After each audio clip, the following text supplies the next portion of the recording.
Subhanaka la ilma lana illa ma 'allamtana innaka antal alimul hakim. Assalamualaikum warahmatullahi wabarakatuh. Alhamdulillah, semua alhamdulillah. Segala puji bagi Allah Subhanahu wa taala yang telah memberikan tempat seindah ini dan berkumpul bersama dengan orang-orang yang soleh. Insyaallah. Mudah-mudahan kita semua senantiasa diistiqomahkan oleh Allah Subhanahu wa taala. Amin gitu. Ada ungkapan Imam Syafi'i rahimahullah. Suatu saat beliau mengatakan, "Lau tadabbaruna hadis surah lawasi'athum." Seandainya kamu mau mentadaburi surat ini, sesungguhnya itu cukup bagimu. Ini surat apa? Ternyata suratnya adalah surat Al-Asr. Demi waktu. Kita semua kan terikat sama waktu. Setiap yang hidup akan mati, setiap yang datang akan pergi. Apalagi? Setiap yang ada akan hilang, setiap yang dekat akan menjauh, yang awal ada akhir, yang dicinta akan dibenci, yang dibenci akan dicinta. Iya. Setiap dari kita terikat sama waktu. Handphone ada masa habis baterai. Kuota ada masa habis kuotanya. Hidup kita nih ada masa habis juga. Kita akan waktunya kita kembali kepada Allah Subhanahu wa taala. Tapi yang paling utama ternyata tentang sebagaimana kita siap dan mampu mengelola waktu.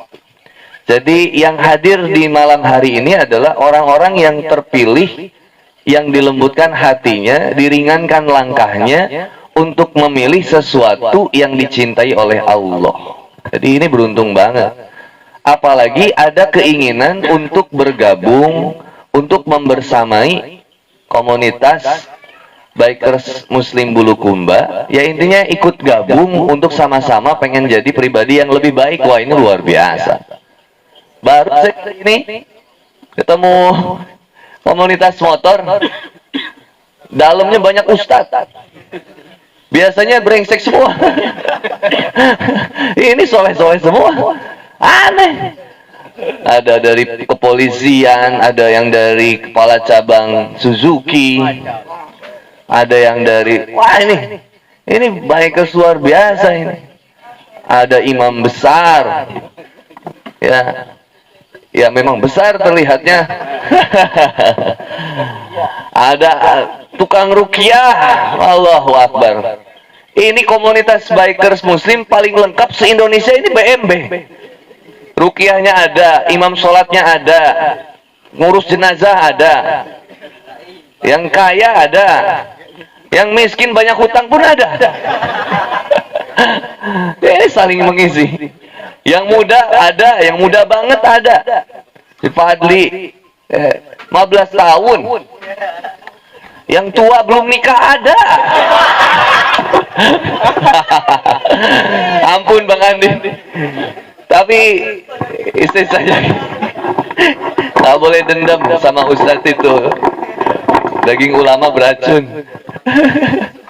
Jadi bahagia banget. Sekali lagi saya bahagia. Kalau ini Bang Andi, kalau dibuat sedih. Tapi saya suka saya itu orang yang pandai menyembunyikan kesedihan. Tidak perlu kau tahu air mataku tentang perpisahan ini. Tapi cukup kau tahu betapa besar cintaku padamu. Hadirnya aku cukup menjawab semua untayan rindu. Bahwa kita sama-sama diikat dengan kalimat itu. Asyhadu alla ilaha illallah wa asyhadu anna Muhammadar Rasulullah. Saya ingat akhirnya bahwa ketika Imam Syafi'i rahimahullah mengatakan lau tadabbaruna hadis surah lawasi'athum, memang betul bahwa waktu ini yang paling penting. Seandainya saya nggak milih waktu itu, saya nggak apa namanya, kalau nggak connect, itu bahasa Malaysia, bahasa Bugis ya, nggak connect gitu, nggak dan seruntu, nggak langsung gitu. Bahwa ketika ada itu di DM Instagram, Assalamualaikum Ustaz, Assalamualaikum Ustaz, ini bikers apa nih kata aku? Bulu kuda, oh bulu kumba ternyata. Bikers bulu kumba. Saya sampai cari, belum dicari di map. Begitu ada, saya kasih nomor WhatsApp, di WhatsApp lah saya. Saya bilang, ini siapa sih yang WhatsApp? Biasanya saya balas itu WhatsApp hanya khusus akhwat. Suatu saat ada yang WhatsApp saya tanpa pic profil. Saya kira akhwat, saya salam, ternyata Assalamualaikum Ustaz, saya dari Bikers Bulu Kumbau. Tak balas lagi itu. Nggak dibalas lagi. Oh, ternyata ngundang. Saya bilang, saya cari di Maps. Bulu Kumba ini di mana? Karena saya nggak tahu Bulu Kumba. Saya cari Bulu Kumba, ternyata Sulawesi. Saya bilang, Sulawesi. Wah, seru juga.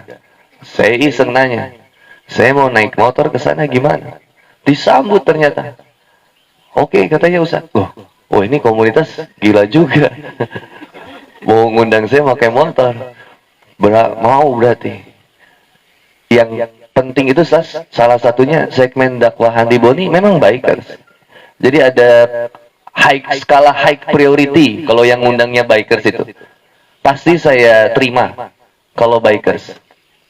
Se-Indonesia pasti saya terima. Dancer enggak. Bikers boleh. Pianis boleh, pianis. Bang Andi ngundang siap datang. Bikers saya prioritaskan, diundanglah Bikers Bulu Kumba. Waktunya tanggal 13 Juni. Asal Ustadz Maulana tahu, tapi ini rahasia kita berdua Ustadz. Saya bulan Juni khusus nggak milih kajian luar kota selain Bulu Kumba. Ada dari awal sampai sekarang. Kenapa? Karena seandainya saya pergi keluar kota, artinya saya akan keluar 2 kali. Yang satu keluar kota itu, yang kedua ke Bulu Kumba. Itu izin istri makin susah. Jadi cukup sekali pergi, tapi 2 minggu gitu. Saya bilang sama istri pergi itu sebulan bahkan. Izin saya pergi, jangan lagi tanya saya pulang kapan. Pokoknya saya mau pergi dakwah. Doain selamat. Kalau nggak selamat, syahid. Bahagia. Gak usah sedih. Dan tidak perlu kau habiskan air matamu untuk aku. Tapi habiskan air matamu untuk dosa-dosamu. Lalu, qadarullah akhirnya saya berangkat ke Bulu Kumba. Alhamdulillah. Dan saya sangat berterima kasih kepada seluruh panitia. Ketua panitia, Bang Reski, terima kasih. Yang sudah menggerakkan teman-teman dan juga terutama pembina BMB. Dan terima kasih juga kepada Dek Syarif, adik saya. Dek Syarif ini. Yang saya kira Dek Syarif ini sudah tua. Ternyata begitu datang anak muda, Sesa Haji, mau dicitak tadinya. Soalnya bawel banget, cerewet banget WhatsApp. Assalamualaikum, Masya Allah. Ternyata semangat banget, Alhamdulillah. Saya bersyukur. Dan beliau banyak berkorban untuk acara ini. Ya, beliau bolak-balik Bandung, Jogja, Bandung. Dan dari Bandung beliau ke Surabaya, pakai mobil. Untuk nganter towing motor. Naik mobil jam 2 subuh. Itu mobil hampir membuat beliau mati. Tapi beliau sampai sekarang masih sehat. Dan semakin gendut rupanya. Bertambah berat badan antum. Dan kita sama-sama naik pesawat. Lalu kita sampai di Makassar, kita riding bareng. Alhamdulillah. Jadi saya cuma bisa bersyukur saya memilih waktu yang pas buat ibadah. Akhirnya saya suka bilang, ketika bulan Mei itu, bulan awal Juni, saya adalah orang yang paling beruntung. Karena saya masih hidup di tanggal 1 Juni, tapi saya sudah punya perencanaan amal tanggal 13 Juni. Walaupun saya belum tentu hidup tanggal 13 Juni. Tapi saya sudah punya rencana amal tanggal 13 Juni, yaitu ke Bulukumba. Alhamdulillah, Allah kasih saya usia. Dan saya tidak meminta apa-apa dari teman-teman Bulukumba. Saya tidak minta harta karena saya ingin miskin. Sesuai dengan doa Rasulullah Muhammad SAW. Kata Rasulullah, ya Allah, hidupkan saya dalam keadaan miskin, wafatkan saya dalam keadaan miskin, dan bangkitkan saya bersama dengan orang-orang yang miskin. Maka ketika mendengar itu, Abdurrahman bin Auf langsung berdoa kepada Allah, ya Allah, jadikan saya orang yang miskin. Maka selesai perang Tabuk, Abdurrahman bin Auf mendengar berita bahwa 3 bulan lamanya perang Tabuk itu kurma busuk semua yang harusnya dijual. Akhirnya sahabat ini stres semua, ya Rasul, kita pulang dari perang ini kita miskin ya Rasul, karena kurma yang harusnya kita jual ini ternyata busuk semua ya Rasul. Abdurrahman bin Auf langsung ngeklik, kling, saya ingin miskin, diijabah doanya. Maka langsung Abdurrahman bin Auf bilang, siapa yang punya kurma busuk, saya beli semuanya dengan harga yang normal. Hah, sahabat bahagia. Harusnya kurma busuk ini nggak laku, dibeli Abdurrahman bin Auf dengan harga normal. Dijual semua kurma busuk itu. Sahabat bahagia, Abdurrahman bin Auf pun bahagia. Karena hartanya habis beli kurma busuk, dikumpulin kurma busuk. Kata sahabat yang jual kurma busuk ini, aneh, orang gila ini Abdurrahman bin Auf. Kurma busuk dibeli harga normal. Habis hartanya Abdurrahman bin Auf. Ketika habis hartanya Abdurrahman bin Auf, 1 hari berikutnya datang utusan raja dari Yaman. Dia bikin sayembara. Wahai masyarakat Madinah, sesungguhnya daerah kami sedang terkena wabah penyakit yang begitu parah dan terus menular. Kami mencari siapa yang menjual kurma busuk. Seandainya ada yang menjual kurma busuk, kami akan beli 10 kali lipat dari harga yang masih normal. Masyarakat Madinah kaget. Waduh, ketipu kita. Kena tipu, Kata masyarakat Madinah, wahai utusan Raja Yaman, sesungguhnya tidak ada lagi kurma busuk di Madinah, kecuali semua berkumpul di rumahnya Abdurrahman bin Auf. Lalu datanglah utusan ini ke rumah Abdurrahman bin Auf. Wahai Abdurrahman bin Auf, berikan kurma busukmu kepada kami, saya akan beli 10 kali lipat. Abdurrahman bin Auf pengen miskin jadi semakin kaya. Kita pengen kaya tetap miskin. Makanya mentalnya jangan pengen kaya, pengen miskin. Kalau pengen miskin, bahagia, Allah yang akan mengkayakan. Mindset berpikir kita sudah salah. Aku pengen jomblo, itu jadi doa yang diijabah. Tidak, insya Allah Allah kasih jodoh yang terbaik. Jodoh itu nggak perlu dicari. Kalau dicari belum tentu ketemu. Dijemput. Harusnya Bang Andi itu standby kemarin di depan Datu Tiro, Masjid Islamic Center. Setiap ada awat yang lewat, sudah nikah, Ki? Sudah nikah, Ki? Atau tidak pasang itu spanduk kan? Erokin jari bainengku. Tidak apa-apa. Bang Andi semakin sering dibully, semakin banyak rizkinya. Yang penting ridho. Kalau buat kita bahagia, makin banyak rizkinya. Nuaiman itu salah satu yang masuk surga dalam keadaan tersenyum. Karena sering menghibur Rasulullah Muhammad SAW. Itu. Ada satu kisah dari guru saya, bahkan Nuaiman itu ketika ditanya sama malaikat, man robuka, dijawab Allah, man nabiyuka, Nuaiman nunjuk ke atas itu. Siapa nabimu itu di atas katanya. Maka Rasul pun tersenyum, kata sahabat, wahai Rasul, mengapa engkau tersenyum? Bukan kau Nuaiman sedang meninggal? Tidak. Bahkan di dalam kubur pun Nuaiman masih membuat aku tersenyum. Masih bercanda ke malaikat. Siapa nabimu itu di atas katanya. Karena Rasul lagi di atas kuburan Nuaiman.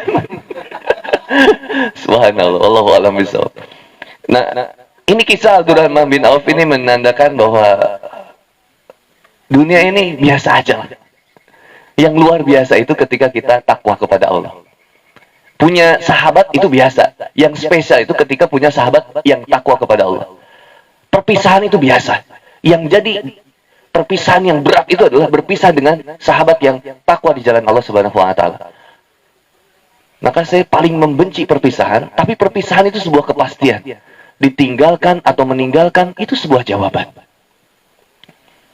Maka tidak pasti kita akan berpisah.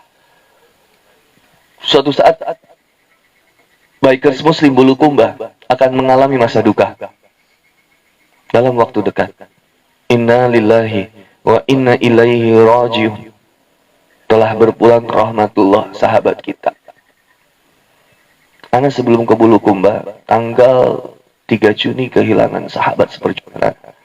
Beliau berhijrah dari narkoba, minum-minuman keras, sampai bertemu dengan kami. Kalau antum tanya, Kang Boni ketemu beliau di mana? Saya sebut, ketika sedang main domino. Kami main domino, karena saya main domino buat membersamai para preman di komplek. Singkat cerita, beliau dekatlah kepada saya.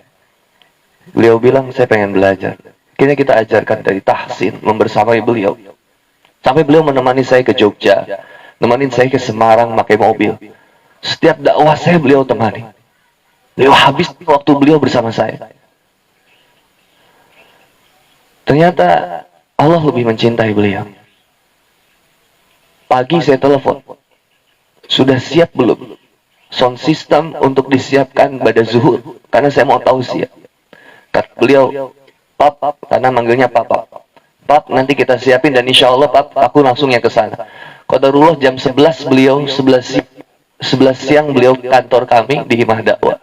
Jam 11 siang beliau datang, terjatuh di Himah Dakwah, dibawa pulang ke rumah, dibawa ke rumah sakit oleh ibunya sendiri. Ibunya bilang sama saya, Kang Boni, Ustaz, wallahi, Mama nggak ngedengar kalimat lain selain kalimat zikir dari AA ketika menahan rasa sakit. Ternyata asam lambungnya naik. Allah, Allah, Allah, kata beliau. Sampai beliau menghembuskan nafas terakhir di parkiran rumah sakit. Dalam keadaan tenang, kematian yang tidak menyulitkan siapapun, bahkan ibunya sendiri. Ibunya nangis, masih belum percaya ibunya dibawa ke rumah sakit ke dalam. Dok, ini tolong pastikan masih hidup atau sudah meninggal. Saya ditelepon dari rumah sakit. Pak, namanya Afirman. Afirman meninggal. Saya bilang nggak mungkin. Orang dia tadi janjian sama saya jam 12. Enggak Pak, meninggal. Bayangkan saya harus tausiah dalam keadaan sahabat saya meninggal. Saya lanjutkan dulu tausiah. Sampai bercucuran air mata, tapi nggak bicara sedih. Tapi terus mengalir air mata saya. Saya cepat-cepat pulang dan saya langsung memandikan beliau. Begitu kita memandikan beliau selesai, kemudian saya lihat senyuman indah dari beliau. Masih tidak percaya, secepat inikah seseorang meninggal? Lalu kemudian dibawa, dikafani, sampai diurus, lalu jumpai orang tuanya. Afirman ini hanya memiliki ibu karena ayahnya sudah meninggal. Ibunya datang ke saya, langsung meluk ke saya. Pak Boni, makasih udah membersamai AA. Karena kata mama gitu, AA, saya minta, ibu minta supaya kerja. Tapi kata AA, ibu, AA udah banyak maksiat sama Allah. AA cuma pengen khidmat sama Ustaz Boni sampai meninggal. Dan Allah ijabah doanya. Allah wafatkan beliau dalam keadaan membersamai saya berdakwah. Tapi ada satu pertanyaan dalam diri saya, dalam diri kita dan juga sahabat-sahabat kita. Pertanyaannya, apakah ending saya akan sama seperti beliau? Karena seseorang dilihat dari akhir, bukan dari awalnya. Antum sekarang hijrah, antum sekarang gabung bikers Muslim Bulukumba, tapi endingnya belum ada yang tahu. Apakah bisa istiqomah? Belum ada yang tahu. Saya sampaikan nasihat sederhana hari ini. Seberapapun sakitnya engkau oleh ucapan sahabat di BMB, seberapa mengecewakannya seseorang yang ada di dalam BMB ini, tapi tolong jangan pernah tinggalkan perahu ini. Satu lagi, jangan pernah tinggalkan perahu ini. Perbaiki, bersamai, dan pastikan wafat bersama dalam kenikmatan iman. Jangan ada motivasi apapun gabung BMB, kecuali pengen lebih dekat sama Allah. Jangan pernah ada motivasi apapun, kecuali pengen mendapatkan ridho dari Allah Subhanahu wa Ta'ala. Jangan. Barang siapa yang berhijrah karena urusan dunia, siap-siap urusan dunia itu yang akan menggagalkan hijrahnya. Siapa yang berhijrah karena wanita, siap-siap wanita yang akan menggagalkan hijrahnya. Siapa yang berhijrah karena harta, siap-siap hartalah yang akan menghancurkan hijrahnya. Siapa yang hijrah karena kesosokan, maka sosok itu mungkin yang akan menjatuhkan hijrah kita. Jangan lihat Islam dari kami bertiga. Jangan. Karena kami ada celahnya. Suatu saat ada kalimat mengecewakan dari kami. Masa Ustadz bicara begitu? Masa Ustadz berlaku begitu? Kami tidak sempurna. Rasulullah Muhammad SAW yang lebih layak untuk jadi teladan. Kami cuma pengen melanjutkan apa yang diperjuangkan oleh Rasulullah Muhammad SAW. Meskipun kami belum sempurna, tapi setidaknya pengen terus membersamai sahabat. Meskipun kami penuh celah, tapi bisa kita saling kemudian menutup aib, menutup kehinaan, untuk kemudian sama-sama bangkit dengan ketaatan kepada Allah Subhanahu wa Ta'ala. Teman-teman, ini momen ini suatu saat akan kita benar-benar rindukan. Saya wallahi bahkan kita benar-benar rindukan. Momen ini adalah momen yang penuh dengan kenikmatan. Seandainya kita sadar bahwa tidak ada perjumpaan yang lebih nikmat kecuali perjumpaan yang terikat dengan keimanan dan ketakwaan kepada Allah. Setiap orang punya proses masing-masing. Jangan hina setiap proses perubahan seseorang. Jangan hina orang yang belum lebih baik daripada apa yang kita bayangkan. Jangan hina, apresiasi setiap perubahan seseorang. Bayangkan, Bang Andi tadi cerita, saya alhamdulillah bisa ngajak 2 member baru ke BMB. Saya bilang, Bang Andi, rasa-rasanya seandainya ada harta terbaik yang Bang Andi miliki, inilah harta yang terbaik Bang Andi miliki. Belum kerasa sekarang di dunia. Kita ngajak orang buat hijrah, taubat kepada Allah. Belum kerasa ini kenikmatan. Kapan kerasanya? Nanti. Di surga. Lalu ada pertanyaan dari kita, benarkah ada surga itu? Kalau nanya ke Handi Boni bakal jawab, kalau ada mau gimana? Dan pasti ada. Memang ada. Saya ingat ada kisah. Seseorang yang miskin membeli roti, ketika di jalan dia lihat. Dia miskin. Dia sanggup beli 1 roti. Ketika dibeli roti itu, dibawanya ke rumah untuk kemudian memberikan kepada anak dan istrinya. Tapi ketika roti itu dibawa di tengah perjalanan, dia temukan ada seorang nenek-nenek bersama dengan cucunya yang lebih membutuhkan daripada dia. Maka dia bilang, roti ini dibutuhkan oleh saya dan keluarga dan anak saya, oleh istri dan anak saya. Tapi ini nenek-nenek ini lebih membutuhkan. Kalau saya, kayaknya masih ada kesempatan, insya Allah besok saya bisa cari lagi. Tapi beliau belum tentu. Dan ini sudah dihadirkan oleh Allah. Maka akhirnya diberikan roti itu kepada nenek dan cucu-cucunya. Ketika diberikan, belum dia pulang. Dia sampaikan kepada istri dan anaknya. Ke istrinya dulu, Ma, tenangkan anak. Mohon maaf, malam ini kita nggak bisa makan. Besok pagi insya Allah. Singkat cerita, beliau istirahat. Besoknya, siang datang 1 gerobak. Di bawah itu, beberapa keping dinar dan dirham. Saya cari antum, katanya, ke orang ini yang tadi ngasih roti. Terus kata orang ini, kenapa kamu cari saya? Karena saya ingin membayar hutang kepada ayah kamu yang baru saya sanggup bayar sekarang. Ini semuanya. Berapa dinar dan dirham itu diberikan kepada si fulan ini. Maka si fulan ini menjadi kaya raya. Maka ketika si fulan ini menjadi kaya raya, dia tetap tidak menghilangkan kebiasaannya berbagi. Maka dia terus berbagi. Makanan kepada yatim, fakir, miskin. Dia sedekah terus, tetap sedekah. Dengan hartanya yang banyak itu.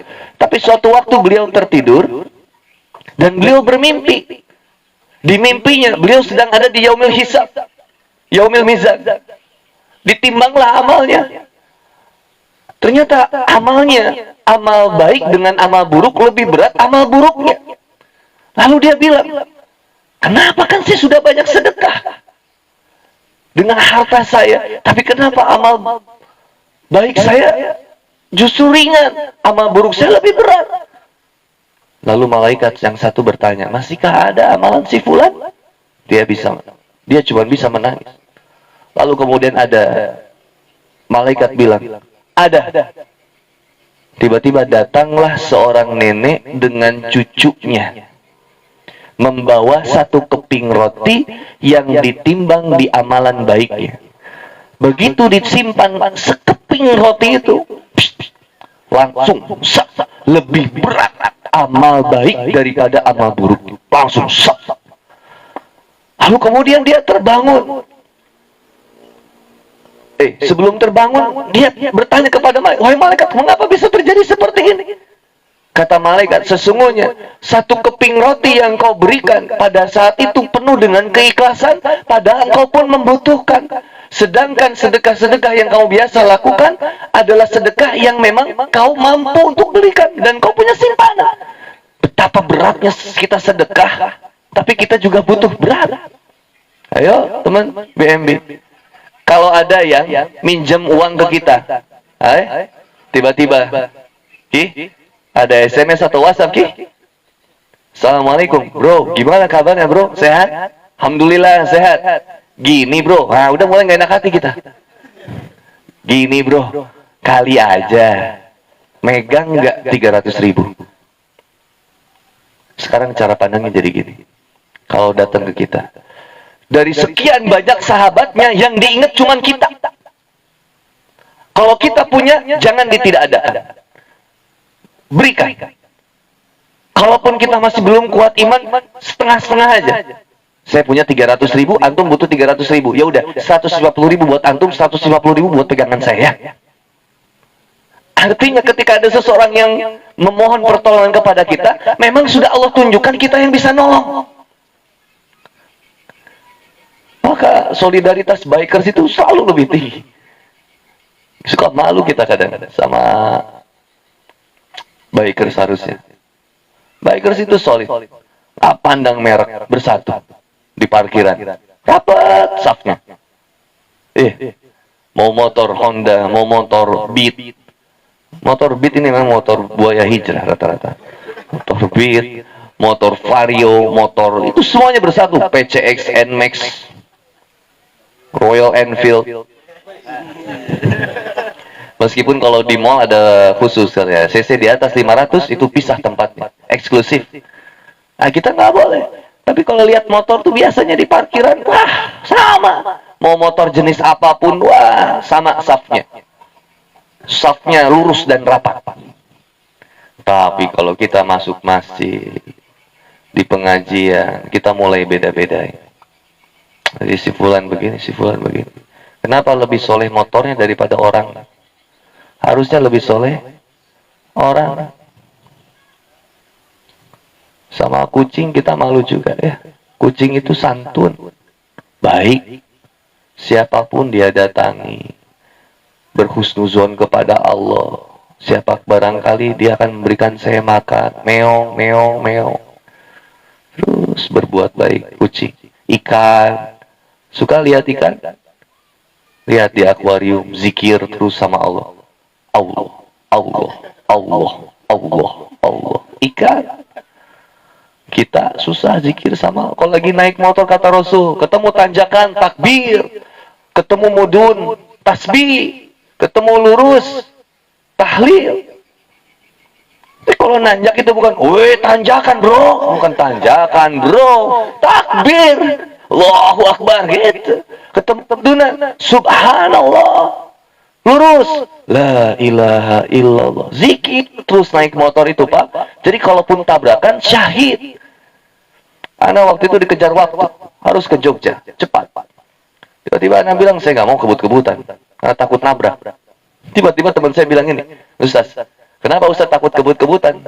Sedangkan itu ada orang ahli maksiat siap kebut-kebutan di jalan kemaksiatan. Kenapa Ustaz di jalan kebenaran tidak sanggup kebut-kebutan?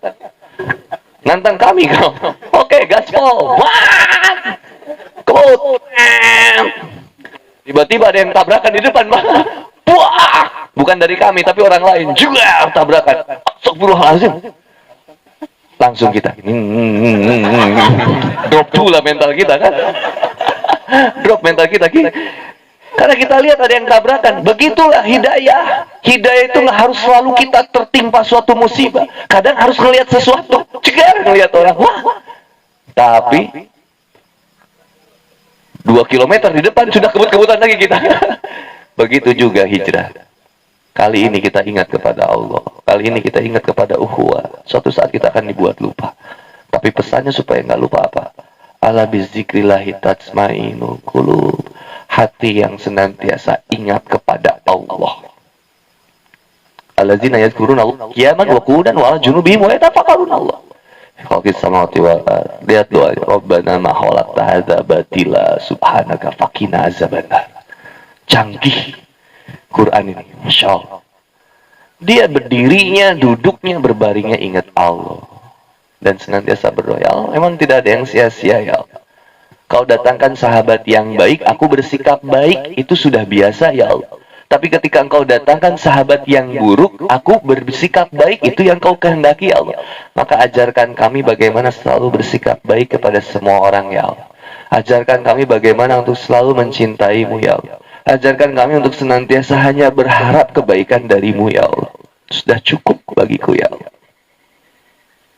Nah, berbahagialah dengan cinta dan kasih sayang Allah. Mudah-mudahan teman-teman, saya sekali lagi atas nama pribadi dan umat Islam, karena saya suka nggak mau dikawal-kawal, ditemenin-temenin, suka nggak mau. Tapi kata teman-teman di Bandung, kalau ada apa-apa sama Ustadz Boni di Bulukumba, kami cari orang-orang Bulukumba. Maka masalahnya, jamaah kami banyaknya preman dan gangster. Maka siap-siap diserang ini Bulukumba ini. Kalau ada apa-apa. Makanya katanya, Ustadz Boni boleh tidak peduli terhadap diri Ustadz Boni sendiri. Ketika Kang Boni menolak dikawal ke sana kemari. Tapi kalau Kang Boni sadari, Kang Boni ini aset umat. Jadi jangan sampai aset umat hancur katanya. Enggak, jangan. Enggak mau memberatkan, tidak apa-apa. Bagi yang lemah iman tidak apa-apa. Tidak. Saya mumpung di Sulawesi, saya pasti silaturahmi ke mana-mana. Semampu saya hidup, saya bismillah. Tapi saya janji sama Pak Ketua kalau saya diberikan usia, akhir tahun saya akan ke sini lagi untuk touring ke Toraja. Mudah-mudahan teman bisa menyediakan waktu dan menabung dari sekarang. Ya. Oke, gaspol. Ya, saya tunggu di Toraja. Ya, kita bareng bersama. Dan tadi saya juga ada cita-cita membersamai di sini untuk ya mungkin kalau tidak naik motor setidaknya akhir tahun bisa ke sini kita naik pesawat Ki. Lebih mudah biar langsung. Yang penting mudah-mudahan saya di sini diterima sebagai keluarga.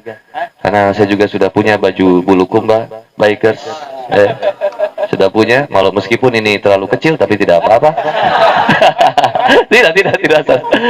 Alhamdulillah di motor juga sudah ditempel stiker. Saya biasanya nggak mau orang nempel stiker di motor saya. Pernah ada yang nempel stiker Bikers mana, saya bilang, kamu belum izin sama saya, nggak boleh ditempel. Tapi kalau stiker Bikers Musim Bulukumba tanpa diminta saya sudah tempelkan. Karena ada sejarah. Jadi alhamdulillah saya bahagia sekali lagi. Terima kasih buat Pak Kiai Maulana Ustadz Ustadz Syukur yang sudah membersamai saya, Pak Haji Hendra yang sudah mempersilahkan saya istirahat di hotelnya. Ada juga teman-teman Syarif tadi sudah. Siapa lagi yang nemenin kita? Pak Isan sudah bersamai dan menemani. Terima kasih banyak Pak Isan. Dan juga ada Ustadz Irham, Ustadz Alfan, Ustadz Alfan, Haji Icang. Terima kasih banyak Pak Haji. Masya Allah, Pak Haji Icang, terima kasih banyak. Ikut gak Pak Haji? Wah, Masya Allah. Bener Pak Haji? Sama Haji Umar juga? Salah. Gak apa-apa Pak, kalau masih ini banyak kesibukan tidak apa-apa. Tapi kalau ini mau berangkat, ayo insya Allah. Kuat iman berarti. Enggak bercanda. Insya Allah, terima kasih. Terus kemudian ke Pak, ini kita Siapa Lewi, terus siapa? Dirman. Hadirman. Aduh, terima kasih banyak. Anda suka lupa, mohon maaf. Bendahara kita, insya Allah. Pak Rian, insya Allah. Satrian juga, terima kasih. Iya, yang suka menemani kita dari Makassar sampai ke sini. Dan juga kepada Kang Fikri, terima kasih. Sigit, siapa lagi yang sering kemarin di Makassar, pokoknya semua yang temenin. Yang di Bontobari juga terima kasih, tim dari Bang Andi. Bang Andi, terima kasih banyak. Selalu Makassar juga Fikri ya. Di Fikri juga nemenin ke Bontobari. Kawan kita kemarin yang jatuh. Iya, itu yang jatuh, terima kasih. Sampaikan salam, terima kasih. Dan juga soundman kita, ahli sound system kita, Pak Kiai ya. Om Ferdi, terima kasih Om Ferdi. Harus gas. Saya nanti kasih itu, mudah-mudahan bisa kita kumpulkan sedekah donasi buat sound system di Masjid Bulukumba nanti kan, BMB nanti. Insya Allah. Terima kasih juga kepada Kepala Cabang Suzuki, Pak Amri, yang sudah menemani makan siang dan berbincang-bincang tentang itu tadi ya. Terima kasih. Mau minta nasihat. Terima kasih juga kepada Pak Haji yang lain. Ada Pak Haji Nasrullah, ada Pak Haji Syahrul, ada Pak Haji semua ini, Haji Wahyu, Haji Icang, Haji Icang, iya semua nih Haji misalnya, Insya Allah. Saya khawatir kalau saya di Bandung, teman-teman datang ke Bandung, saya nggak bisa memuliakan sebaik teman-teman memuliakan saya. Tapi waqafa billahi syahidah, cukuplah Allah menjadi sebaik-baiknya saksi atas kebaikan teman-teman semuanya. Semoga Allah ganti dengan rezeki yang lebih baik buat teman-teman, waktu, tenaga, pikiran, dan hartanya. Jadi kalau ke Bandung nggak usah kabarin saya ya. Terima kasih banget. Nanti kita sharing lagi. Mohon maaf Pak Ustadz Syukur, jadi lebih dari 15 menit sekali lagi. Saya ucapkan terima kasih. Dan sekali lagi doa yang terbaik buat kita semua, Insya Allah. Jadi dianggap keluarga tidak ini Pak?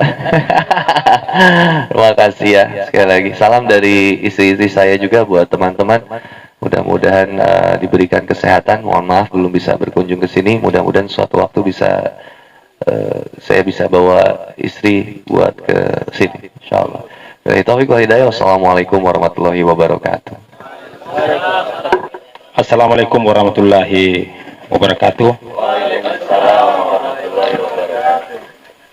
Sebuah kebanggaan bagi saya secara pribadi bisa berinteraksi secara aktif dengan Ustaz milenial Allahu Akbar Handi Boni. Tadi terbahasakan oleh Bapak Haji Syukur untuk kita bertanya. Sebagian yang ada di sini, terutama saya, itu orang yang baru hijrah, baru mengenal agama, itu pun sedikit sekali. Dulu di waktu yang silam, bisa dikatakan tidak pernah salat berjamaah di masjid.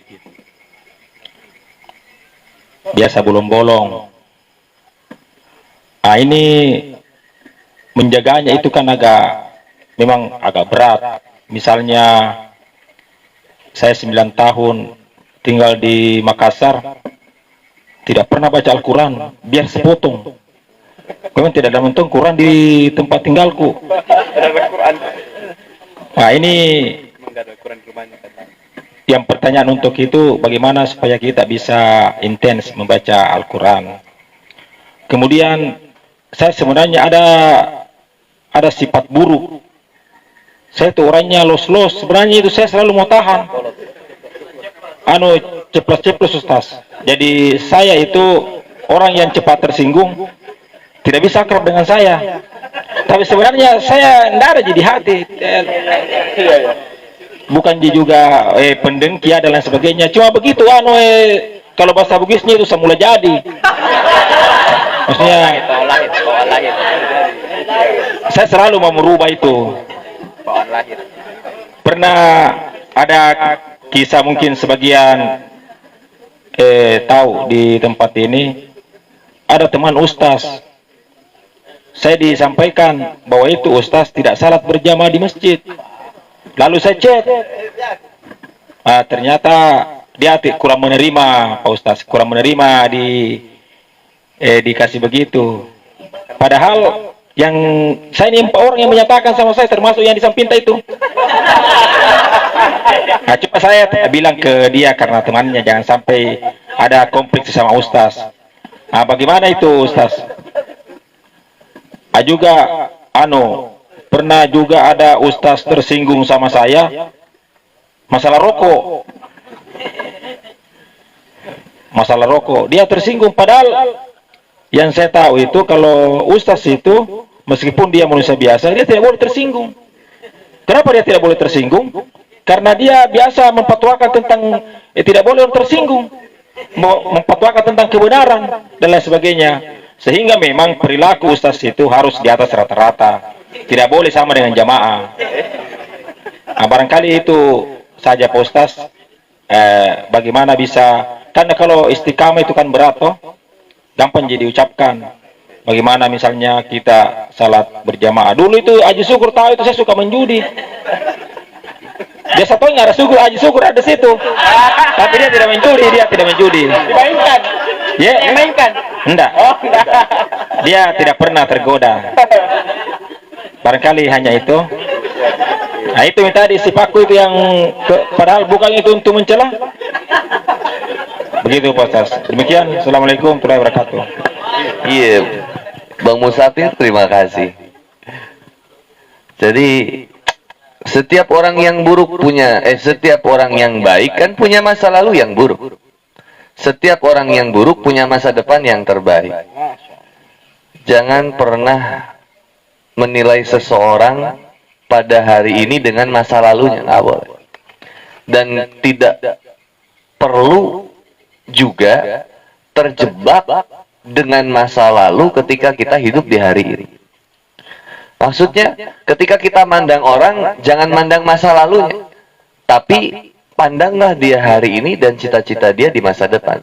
Tapi ketika kita ngelihat diri, nggak boleh juga kita terjebak di masa lalu, karena yang kemarin kita cerita bahwa di motor itu spion itu pasti lebih kecil kacanya daripada apa yang ada penglihatan kita ke depan. Artinya masa lalu itu hanya boleh dilihat sesekali saja. Dan itu untuk kita bisa fokus lihat ke depan juga. Kita punya masa lalu yang buruk. Sebutlah tadi misal sholat berjamaah. Jangankan sholat berjamaah, untuk sholat saja kita kadang tidak. Untuk baca Quran, pegang aja kadang tidak. Lalu bagaimana? Nah, ini yang saya juga sama rasakan, Bang Musafir. Pertama itu saya selalu yakin. Saya pernah di Tasikmalaya. Kiai kami ini ketika masuk masjid, beliau tiba-tiba bersujud. Baru pertama kali masuk masjid, baru masuk masjid gitu. Baru masuk masjid langsung sujud. Ternyata beliau menangis.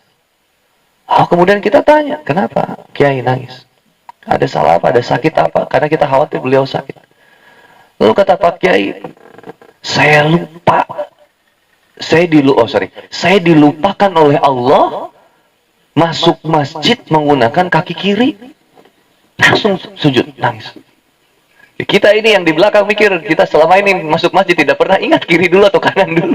Ini Pak Kiai begitu masuk masjid kiri, langsung sujud. Dan dia menangis. Dan bahasanya bukan saya lupa, saya dilupakan oleh Allah. Memasuki masjid dengan kaki kiri dulu. Akhirnya beliau cerita, ngobrol sama kita. Selesai dari sholat, singkat cerita, beliau bertobat dengan kaki kiri yang masuk ke masjid. Kata beliau begini, kenikmatan yang paling hebat itu dikasih ingat untuk taat kepada Allah, untuk mengikuti Rasulullah. Itu kenikmatan yang paling hebat. Mohon maaf, kita minum dikasih ingat sama Allah. Buat minum pakai tangan kanan, itu nikmat yang luar biasa. Tidak hanya dengan dikasih ingat untuk minum dengan tangan kanan, tapi dikasih ingat sebelum minum bismillah dulu. Itu kenikmatan yang luar biasa itu. Kita dikasih ingat sama Allah malam ini untuk datang silaturahmi. Ini kenikmatan besar ini. Kita dikasih ingat sebelum makan, bismillah dulu, bersyukur dulu, dan makan secara perlahan. Itu kenikmatan yang luar biasa. Selesainya bersyukur kepada Allah. Itu kenikmatan yang luar biasa. Mohon maaf, kita bersyukur banget dengerin azan, dengar suara azan, Allahu Akbar, Allahu Akbar. Dikasih ingat telinga kita, hati kita untuk tergerak untuk sholat. Bahkan yang hebatnya lagi adalah sebelum azan antum sudah ke masjid. Itu luar biasa. Itu kenikmatan yang luar biasa, wallahi. Antum dikasih ingat, kita dikasih ingat, brother, bahwa ketika kita tahu sebentar lagi zuhur, ayo kita siap-siap ke masjid. Wah, ini kenikmatan yang besar. Bersyukur kita dikasih ingat untuk bisa hafal Quran.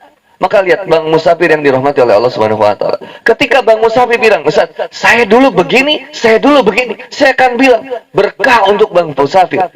Karena satu-satunya manusia yang terbaik adalah dia yang menyadari bahwa saya dulu pernah begitu, saya dulu pernah begini, dan saya ingin lebih baik. Itu sudah diterima ampunan oleh Allah Subhanahu wa taala. Insyaallah. Ciri, Pak. Karena ciri orang diterima taubatnya, dia menyadari dan dia mengakui dan dia ingin memperganti dengan amal yang lebih baik. Ada saya punya kiai di Karawang, Kiai Ajengan Oki namanya. Beliau dikasih mobil Pajero, Bang Musafir. Lalu beliau kasih ke saya. Saya bilang saya tidak mau karena pihak Pak Kiai mengajarkan saya belum. Ya, jadi bahasanya, saya dikasih, Pak Kiai ngasih saya mobil, kayak gini. Ada pengusaha ngasih Pak Kiai mobil Pajero. Kata Pak Kiai, mungkin Handi Boni mau. Aku dikasih. Kata saya masih punya mobil. Dan saya belum punya hajat yang lain untuk kemudian pakai mobil ini. Maka saya bilang, kasih lagi aja ke Pak Kiai Oki. Kata pengusaha ini Ustadz aneh. Orang kasih mobil pada nggak mau. Lalu Pajero baru Pak, Expander, Pajero kan seniornya Expander. Lalu Kiai Oki telepon kami, telepon kita, Ustaz, itu betul, mobil Pajero tidak mau diterima sama Ustaz, betul, karena saya tidak layak, lebih layak Pak Kiai. Pak Kiai bilang gitu, Ustaz, untuk saya bersyukur kepada Allah atas kenikmatan saya dikasih ingat untuk sholat saja saya belum sanggup mensyukuri. Apalagi saya untuk mensyukuri mobil Pajero. Saya bilang, Pak Kiai, kalau Pak Kiai ngomong gitu, apalagi saya. Terus ini gimana mobil Pajero-nya? Udah kita sama-sama berikan kembali kepada pengusahanya. Kita kasih lagi ke pengusahanya. Bilang, Pak Haji, karena kita berdua tidak mau, mungkin silakan saja Pak Haji kasih ke yang lain. Kata Pak Haji ini, saya demi Allah, katanya saya baru melihat kasus kayak begini. Mobil, saya mau kasih mobil, ditolak sama ini. Terus jadi apa yang mau kalian, guru-guru kita mau ini?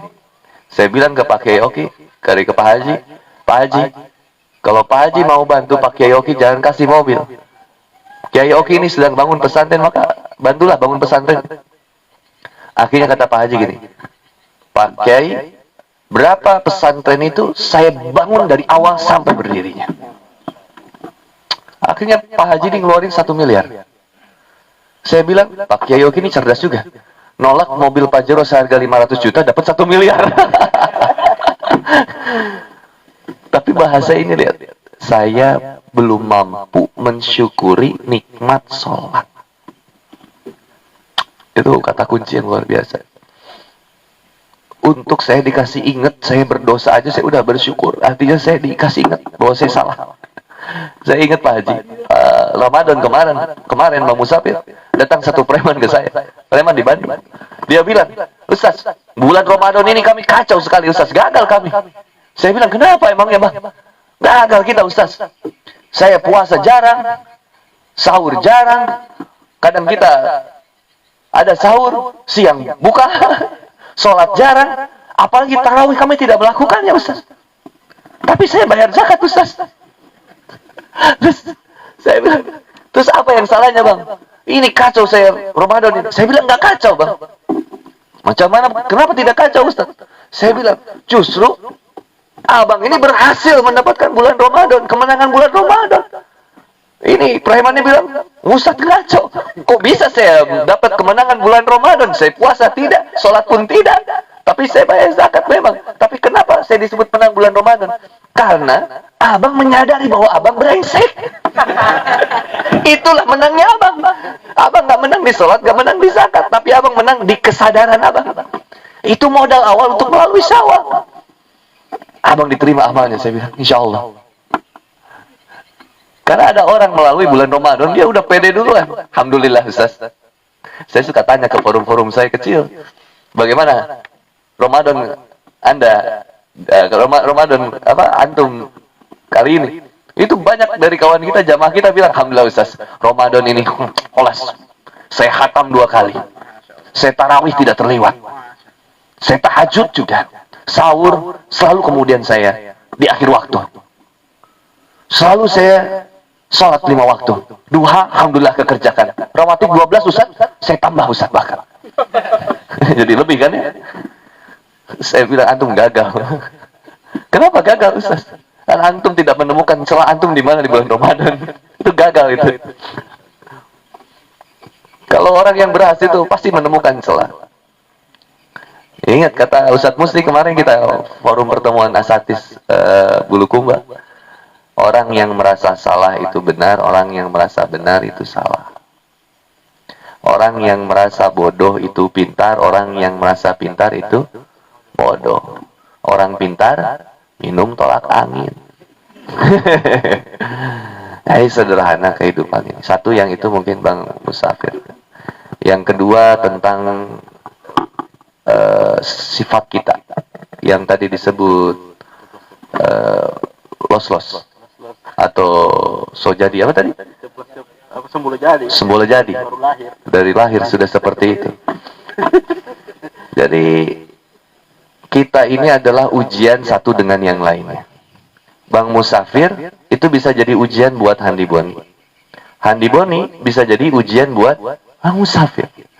Hadirnya Bang Musafir dalam kehidupan Handi Boni harus jadi sarana amal, nggak boleh jadi sarana dosa.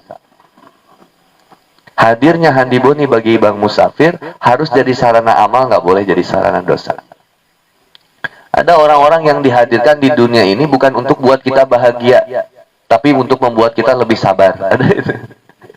Saya bilang, ini kenapa antum ketemukan saya dengan kayak tadi siapa pagi-pagi yang hampir mati itu tabrakan mau berantem itu. Makanya kalau kuliah jangan bolos. Tabrakan hampir di helm juga, tapi melihat di belakang banyak kawan-kawannya tidak jadi berantem. Itu kan saling ujian. Yang ditabrak ujian, yang menabrak juga ujian. Pertanyaannya kan kenapa dihadirkan dalam hidup saya yang seperti ini? Padahal ada nggak sih orang yang pengen celaka? Ada. Cuma pertanyaan ketika hadir, kenapa? Emang ada orang yang dihadirkan bukan untuk buat bahagia. Memang dia dihadirkan untuk mengajarkan luka. Ada orang yang dihadiahkan ke kita bukan untuk membuat kita air mata bahagia. Emang air mata luka. Tapi justru itu akan mendewasakan cinta. Ada orang yang dihadirkan memang datang untuk pergi. Sampai dia buat update status. Sorry ya, ini halti bukan halte yang kau bisa datang lalu pergi. Masuk. Iya. Nah, ini memang ada yang dihadirkan untuk begitu, Pak. Yang memang untuk menguji. Sesa aja, Ki. Sesa, Ki. Sisa saja, Ki. Sesa. Ya, itu. Saya lupa lagi. Itu jadi. Jadi saya ingatkan ke teman-teman BMB. Satu dengan yang lainnya ini ujian. Mohon maaf, ujian. Jangan pernah membawa-bawa urusan personal menjadi urusan organisasi. Hanya karena keburukan seseorang, antum jadi pergi meninggalkan BMB. Yang rugi itu antum. Rugi. Antum kecewa. Ada saya punya jamaah di Garut. Dia kecewa. Rekan komunitasnya minjam uang tapi tidak dibayar. Tapi dakwah dia semangat. Dia bilang gini, Ustaz, percuma dia bicara agama, tapi urusan masalah hutang dia pergi Ustaz. Akhirnya dia tidak memilih ke masjid, dia lebih pilih bikin konser dangdut di samping masjid. Sudah kisah nyata ini. Saya bilang, Pak Haji, kalau rumah bocor, itu bukan ganti rumah, perbaiki gentengnya. Kalau rumah bocor, ya perbaiki gentengnya. Jangan tinggalkan rumahnya. Namanya orang baru hijrah adalah masalah-masalah sedikit. Masalah akhlaknya, adabnya, masalah muamalahnya. Kita yang lebih tahu harus lebih sabar. Bersamai dia untuk berubah. Kan gitu ya. Tapi jangan pernah tinggalkan perahunya. Jadi kalau ada yang membolongi perahu, tugas kita adalah menambalnya. Kecuali memang yang masuk ke BNB itu misalkan orang-orang fasik munafik. Yang pengen merusak BNB dari dalam. Itu harus ada tindakan tegas. Secara organisasi ya. Tapi kalau saya suka bilang ke organisasi hijrah tuh siapapun dirangkul, tidak dipukul. Ditemani, bukan dijauhi. Disayangi, bukan hanya disaingi. Jadi, karena hijrah ini menyenangkan. Dekat kepada Allah itu bahagia. Kalau orang dekat sama Allah jadi sesek hatinya, itu ada yang masalah dalam dirinya. Rasulullah Muhammad SAW itu paling bahagia di Mekah itu. Oh, kata siapa paling bahagia? Disiksa terus masyarakatnya. Karena Rasulullah Muhammad SAW tahu balasannya, maka dia tenang. Dan tahu Allah membersamai. Innallaha ma'ana. Rasul itu takut ketika Allah tidak menyapa. Makanya ada fase kekosongan. Wahyu itu membuat Rasulullah SAW itu deg-degan. Karena banyak dibully sama Abu Jahal. Wih, Muhammad udah ditinggalin Tuhannya. Muhammad sudah tidak diakui Tuhannya. Karena sudah tidak ada firman yang turun lagi kan. Sampai baru kemudian turun lagi. Bahwa Allah tidak pernah meninggalkan surat Ad-Duha. Sampai kemudian ke alam nasroh laka sodroh itu. Itu saja kira. Terus yang pernah tersakiti, memang taubat sama manusia itu saling memaafkan Bang Musafir. Kita sering-sering kalau ketemu ini minta maaf. Apa namanya pakai musafahah. Saling bersalaman itu kan menggugurkan dosa kalau sesama mukmin. Diatur pula sekarang nggak boleh salaman. Jadi begini kan kalau salam, yo assalamualaikum, yo nggak boleh pegangan. Kenapa? Nggak boleh pegangan. Corona. Kalau saya sama siapapun saya salam. Live ya. Nanti saya dianggap radikal. Kalau saya salaman saja sama siapa, saya cium pipi kiri, pipi kanan, cium tangan. Terus saya tidak takut corona. Saya tidak mau seperti kebanyakan manusia lebih takut corona daripada takut kepada Allah Subhanahu wa taala. Santai aja lah, Bos. Kalau udah deket sama Allah, bismillah, santai. Corona itu ada tak? Ada. Tapi yang jelas lebih ada adalah Allah. Corona kecil, makhluk kecil, nggak kelihatan. Satu dunia takutnya luar biasa. Allah Akbar, maha besar, tak ditakuti oleh kita. Aneh. Allah maha besar, maha melihat, maha mengetahui. Corona tidak maha mengetahui, tidak maha melihat. Allah yang maha besar, Allah yang maha melihat, Allah yang maha mulia. Jadi, ya itulah, jadi kemana-mana. Mohon maaf. Ada lagi? Atau yang lain belum makan, saya khawatir ini wajah-wajah sudah kelaparan hampir. Ustaz. Bismillahirrahmanirrahim. Assalamualaikum warahmatullahi wabarakatuh. Terima kasih Ustaz atas kesempatan yang diberikan kepada saya untuk bertanya. Mungkin pertanyaan saya yang sering saya alami setiap hari, hampir setiap hari Ustaz. Begini Ustaz, terkadang ketika di dalam masjid atau ketika setelah sholat, saya ini Ustaz banyak-banyak menyesal mengingat atau kesalahan-kesalahan yang telah dilakukan ketika di luar masjid. Tapi Ustaz, ketika keluar masjid kembali melakukan lagi, apakah ini tidak termasuk kurang ajar kepada Allah atau mempermainkan Allah? Begitu Ustaz. Apakah? Masya Allah, luar biasa. Terima kasih. Suatu saat ada seorang sahabat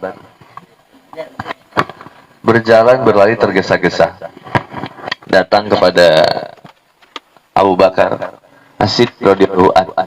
Nanti Kiai Maulana bisa meluruskan kalau ini salah, atau Ustaz Syukur. Ternyata sahabat ini begitu datang ke Abu Bakar bilang, wah Abu Bakar, sesungguhnya kalau saya jauh dari Rasul, kalau saya dekat dengan Rasul, saya serasa dekat dengan surga. Serasa saya semangat ibadah. Tapi kalau saya pulang ke rumah saya sendiri, saya serasa neraka gitu. Justru saya jauh dari Allah. Kata Abu Bakar, sesungguhnya aku merasakan yang sama. Lalu kemudian kata Abu Bakar, marilah kita bersama-sama bertemu dengan Rasulullah Muhammad SAW. Nah, kelanjutannya itu apa sih? Anda lupa Sas? Pas bertemu dengan Rasul ada dinasihati oleh Rasul tuh nasihatnya apa Sas? Begitulah manusia. Kalau bersama dengan orang-orang yang soleh, orang-orang yang taat, dia semangat dalam beribadah. Tapi kalau menjauh dengan orang-orang yang taat, berjauh dengan orang-orang yang kemudian melupakan Allah, dia akan semakin lalai. Yang kita tadi bahas Quran surat Al-An'am ayat 116, wa in tuti aktsaru man fil ardi. Kalau kamu mengikuti kebanyakan manusia di bumi ini, pasti kamu akan senantiasa jauh dari Allah. Maka sebenarnya yang mereka buat adalah tipuan, prasangka belaka. Maka tugas kita akhirnya adalah hal itu pasti akan terjadi. Bayangkan, sahabat yang di zaman sahabat saja yang sudah bertemu dengan Rasulullah SAW masih mengalami hal yang seperti itu. Apalagi kita. Kita pasti kerasa. Datang kajian sekarang nih, semangat nih kita nih. Oh, bismillah nih. Bismillah, takbir, Allahu Akbar. Sampai rumah subuh terlambat. Gitu.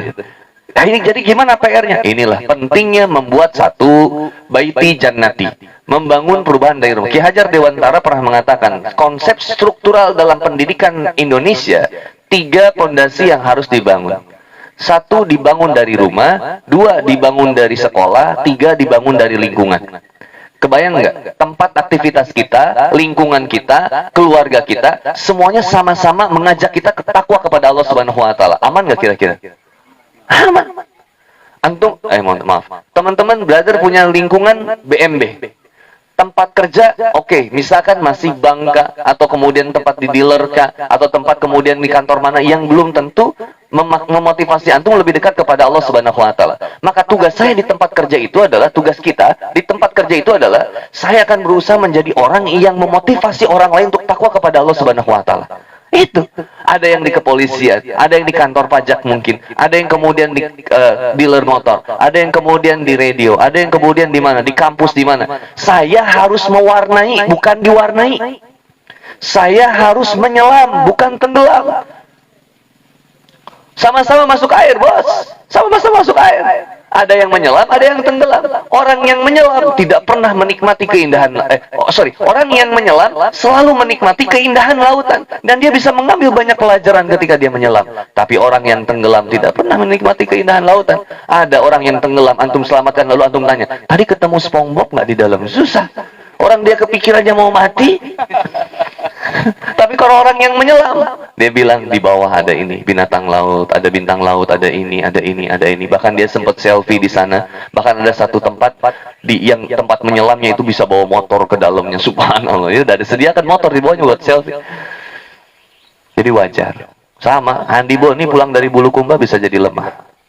Makanya gimana cara Handibo ini harus kuat keimanannya. Saya harus menghadirkan lingkungan, tempat, dan rumah yang senantiasa memotivasi untuk lebih dekat kepada Allah Subhanahu Wa Taala.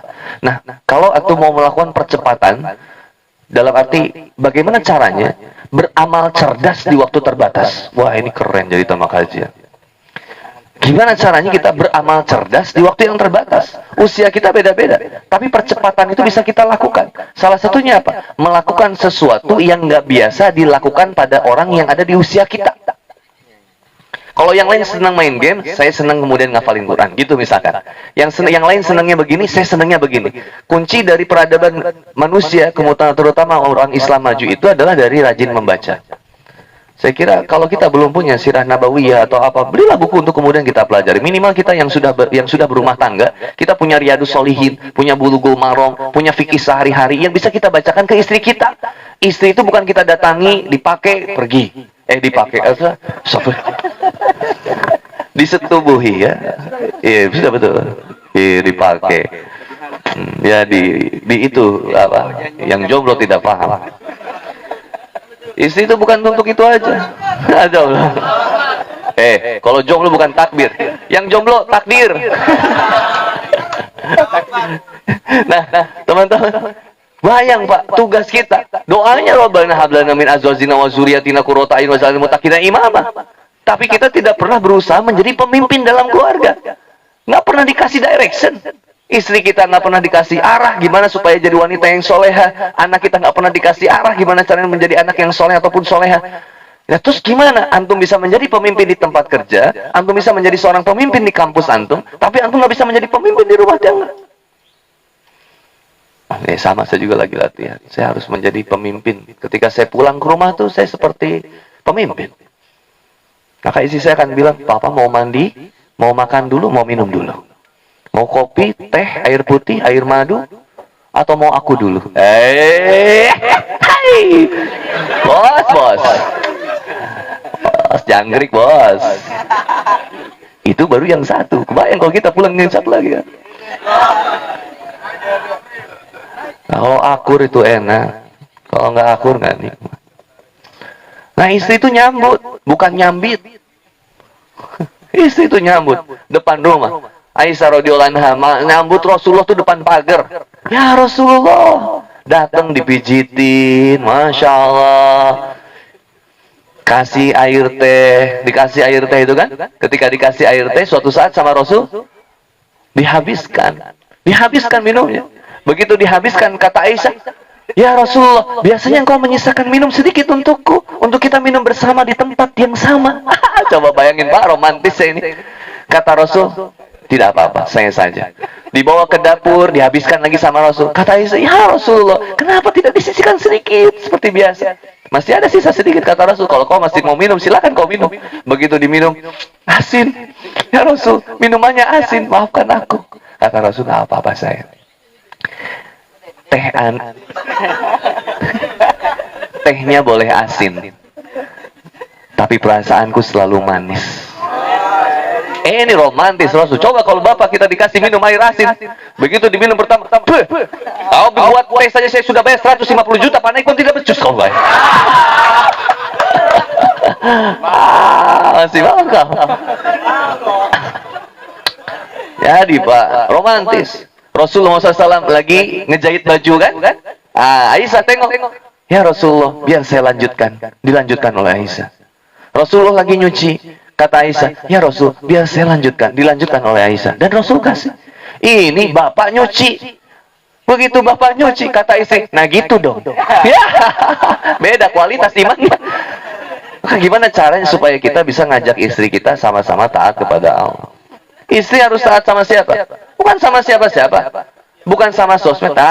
Ini penyakit. Istri lebih percaya sama teman suami daripada suaminya sendiri. Istri lebih percaya omongan orang daripada suaminya sendiri. Meskipun berbohong, itu suami ibu. Kalaupun suami berbohong, itu urusan suami dengan Allah Subhanahu wa Ta'ala. Kenapa kita harus lebih percaya kepada orang lain, menjatuhkan martabat suami di hadapan kita sendiri? Saya bilang, kalau sama istri, saya bilang, kamu tahu dari mana? Aku tahu dari teman kamu. Kamu lebih percaya teman aku, kau nikah dengan teman aku. Biar saya cari janda yang lain, banyak kan bro. Yang mau sama Andi Boni tinggal posting, dicari. Insya Allah. Hanya Geraldine pun merapat, insya Allah. Tapi kan nggak penting. Boleh hanya Geraldine lebih cantik, tapi belum tentu lebih setia daripada istri yang ada. Dan lebih soleh tentunya. Lebih seksi. Jadi, mohon maaf, ya itu tadi. Rumah tangga dalam keluarga diajak untuk menjadi baiti jannati, rumahku surgaku. Mohon maaf Pak, kalau pengen menjadi baiti jannati, maka kita turunkan nanti sifat-sifat surga Pak. Sifat-sifat penghuni surga kita turunkan, terapkan di rumah tangga kita. Salah satu ciri penghuni surga, dekat dengan Quran, lisannya tidak lepas untuk memuji Allah, bangun di sepertiga malam, ada yang sering saum, ada yang kemudian sering bersalawat, ada yang kemudian sering sedekah. Itu kita turunkan, berlemah lembut sikap sifatnya. Kan bukankah diseru ketika seseorang masuk ke surga itu kan? Salamun alaikum bima sabartum. Hai kalian yang senantiasa bersabar di dunia. Sabar bos ketika di rumah. Maka jadikan baiti jannati di rumah. Lalu kemudian kita bentuk lingkungan yang baik. Dan kemudian kita memiliki tempat, entah itu sekolah, ataupun kampus, ataupun tempat kerja, yang diajak untuk sama-sama dekat kepada Allah. Itu yang bikin kita jadi terus, mau diem di mana aja kita tetap ingat Allah gitu. Nah, mohon maaf, terakhir. Sampai kita punya portable charger sendiri.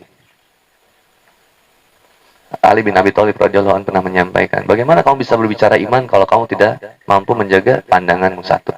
Yang kedua, kalau engkau ingin mengetahui bagaimana kemudian kualitas keimananmu, maka lihatlah ketika engkau sedang sendiri. Allahu Akbar. Ya, jadi begitu.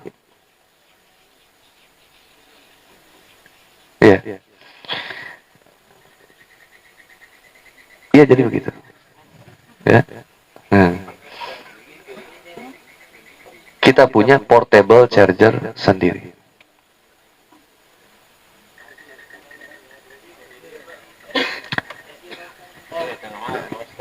Jadi kita punya portable charger sendiri.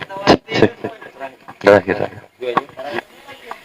Ya, perkenalkan, nama saya Zainuddin, member baru di BMB. Sebelumnya saya mau flashback dulu. Di 2018, sebelum 2018 itu 2014, 2015. Asli flashback itu. Tidak. Pada saat itu saya merasakan momen hijrah teman-teman saya, dan saya melihat itu teman-teman saya saling bertentangan karena berbeda ustaz begitu. Terus di situ saya merasa kalau hijrah itu bukan saya sekali, bukan. Sampai pada akhirnya 2018, karena pada saat itu saya tinggal di Palu, Sulawesi Tengah. Saya mengalami gempa, tsunami. Di situ saya seakan-akan dikejar kematian, karena pada saat itu saya ada di pinggir pantai.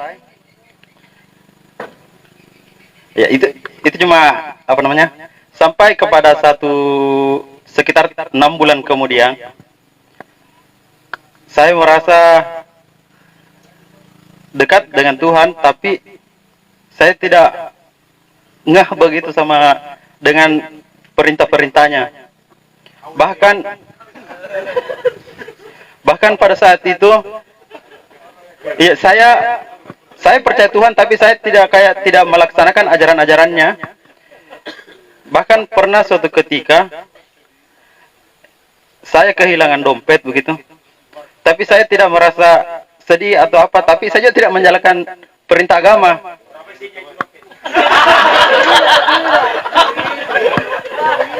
Ya, isinya itu pada saat itu kurang lebih 700.000. Jujur. Tidak. Bukan. Jujur itu, kalau pada saat itu jumlah banyak, karena saya masih kerja serabutan begitu. Itu saya kena musibah, tapi saya merasa damai. Tapi saya juga merasa tidak dekat sama Tuhan.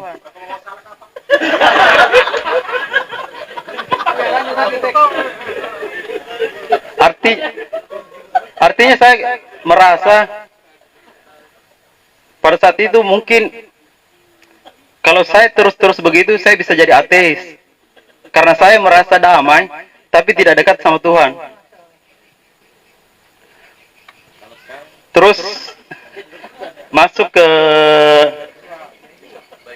belum tidak. Iya.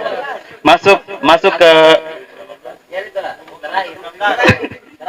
terus masuk ke bulan Ramadan tahun lalu. Di situ ketika saya saya tidak beriman atau apa. Tapi di situ karena di situ waktu hari itu kita kan dilarang untuk ibadah di masjid. Saya merasa saya rindu untuk salat tarawih begitu.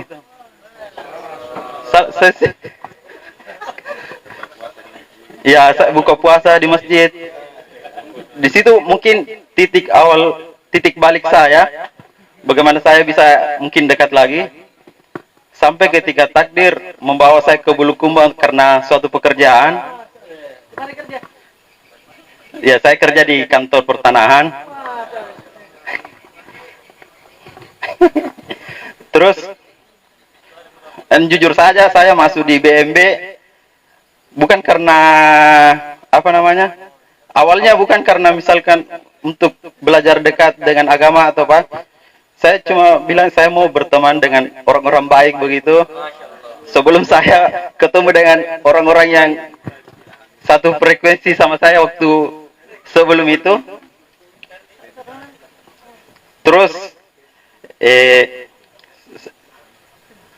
waktu mungkin beberapa hari yang lalu juga saya merasa tersentuh ketika saya mencium tangan Ustaz, terus Ustaz mencium tangan balik tangan saya.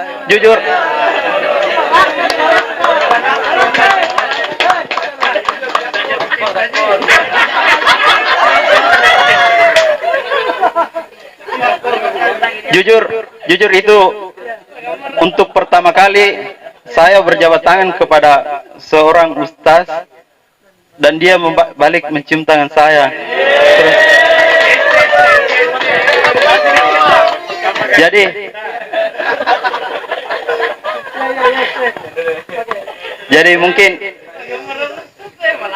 jadi mungkin saya mau meminta nasihat sama ustaz. Mungkin bagaimana saya dengan keadaan saya supaya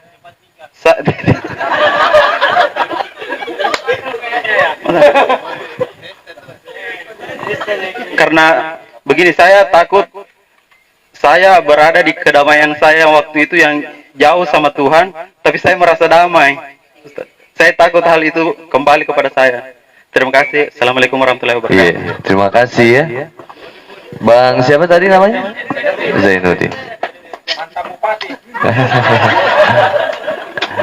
Iya. Jangan sakit hati sama teman-teman ya. Harus semangat. Semangat. Ada kadang begini teman-teman. Ada terkadang kita menyepelekan masalah seseorang, tapi bagi dia ini berat sekali. Dan kadang ada sebaliknya. Kita anggap kayaknya masalah dia berat, tapi bagi dia tuh ringan-ringan saja. Ya tadi kita cerita di rumah Ustaz Maulana, orang teman SMA kami, teman SMA kita bilang, Handi Boni sekarang miskin. Saya bilang sekarang Handi Boni kaya. Tapi kamu tidak punya apa-apa. Saya punya Allah. Kalian tidak punya Allah. Jadi kalian punya mobil, saya punya Allah. Kalian punya rumah, saya punya Allah. Jadi saya bilang saya kaya. Nah itu salah satu contoh kita dianggap berat masalahnya, tapi orang yang merasa ringan. Tapi ada orang yang masalahnya berat, tapi kita anggapnya ringan. Itu salah satu yang bisa memicu depresi dan bunuh diri. Jadi itu pernah terjadi di jamaah saya ketika seorang akhwat cerita dia diputuskan cintanya. Cerita ke teman-temannya bully semuanya. Kamu lemah, wah diketawain, kamu begini. Akhirnya dia sayat tangannya dan masuk rumah sakit. Di rumah sakit dia DM saya. Saya tanya, kenapa kamu DM saya? Karena saya lihat potongan video Ustadz di Instagram dan saya pengen curhat sama Ustadz. Dan qadarullah, saya balas lagi. Akhirnya saya tengok ke rumah sakit, saya kasih motivasi. Kamu sembuh, santai aja. Itu laki-laki yang nyakitin kamu, sekarang dia bahagia sama wanita yang lain. Kamu harus bangkit dan buktikan. Dia harus menyesal. Alhamdulillah dia sehat sekarang, dia gabung dengan komunitas muslimah. Alhamdulillah beliau sekarang hafal 10 juz. Dan jomblo. Ini jomblo ini. Ini Bang Andi, ini jomblo. Hafal 10 juz. Gitu. Nah, balik tadi ke masalah yang tadi.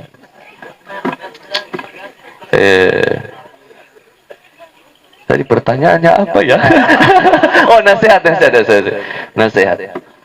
Yang pertama, kenapa Kang Boni suka cium tangan orang? Karena saya khawatir mereka menyangka saya lebih baik dari dia. Padahal saya lebih hina. Hanya casing aja bagus. Instagram Handi Boni dan YouTube-nya Handi Boni itu lebih soleh daripada Handi Boni. Handi Boni aslinya bisa jadi lebih buruk. Jadi saya justru menganggap orang yang berani mencium tangan saya itu orang yang mulia. Maka saya cium tangan dia balik. Supaya Allah tundukkan sifat kesombongan dalam hati saya. Dan salah satu PR itu ketika banyak orang yang mengagumi, itu adalah satu penyakit yang luar biasa. Maka cara menghalaunya adalah dengan memperbanyak istighfar dan menanamkan ketawaduan. Kiai saya pernah bilang, jangan cinta sama harta, jangan cinta sama popularitas. Karena itu yang akan menghancurkanmu tanpa batas. Hancur sehancur-hancurnya. Maka itu yang saya sampaikan. Yang kedua, nasihat. Nasihat untuk AA supaya istiqomah. Beda antara hampa dengan damai. Hampa itu kosong tanpa arti. Itu sampai Ari Lasso bilang, hampa terasa hidupku tanpa dirimu.